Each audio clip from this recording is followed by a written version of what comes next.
multiplication with 3 digits in the multiplier, there are some students who want to challenge themselves to go to the 3rd digit and not just to stop at 2. The parts of the multiplication, a factor and factor equal product, which is going to be your answer.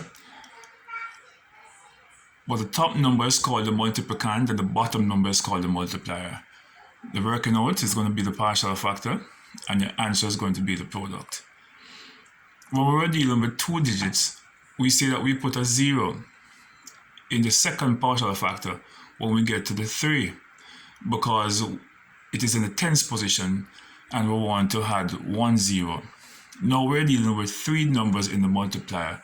If we should go to the place value chart, you'll realize you have 1, 10, 100 is a base 10 system, and if you put this number 232, 232, you realize that 232 is saying that we have 2 100, we have 3 10, and we have 2 1s.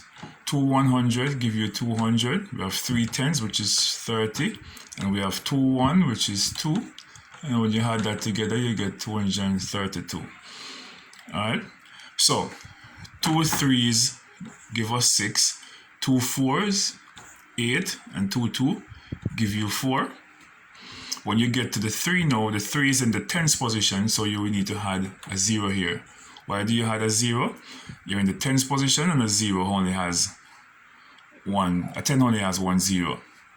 Then you go 3 3s, 9, 3 4s, 12. When you have 12, you put the 2 and you carry the 1. 3 2s, 6, and 1 give you 7. And you ensure you put the number in their correct value, in the correct places. You don't want them to get mixed up, or else you're going to have problem when you start to do your addition. What I normally do is to erase this one, because it can pose a problem when you leave it there. Next time when you're carrying over, it can cause some kind of confusion, so I usually erase that. Then we go to the 2. The 2 is in what? In the hundreds place, and there are 2 zeros in 100, so we put a 0 here and a 0 here. Notice when we're dealing with the 3, we want to put 1 0. Now we're at the 2 in the hundreds place, we put 2 zeros down here. 2 3s give you 6, 2 4s give you 8, and 2 2 is going to give you 4. Always very important to put the numbers in their correct places, or else you're going to have a problem when it comes on to your addition. Now we're going to add all these partial factors to give us our product. 6 and zeros and the number add to 0,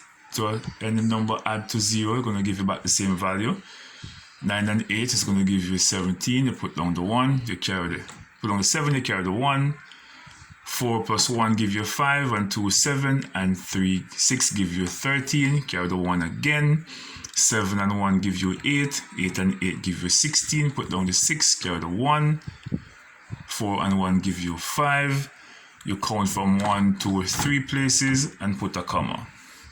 And that is 56,376 is going to be your answer.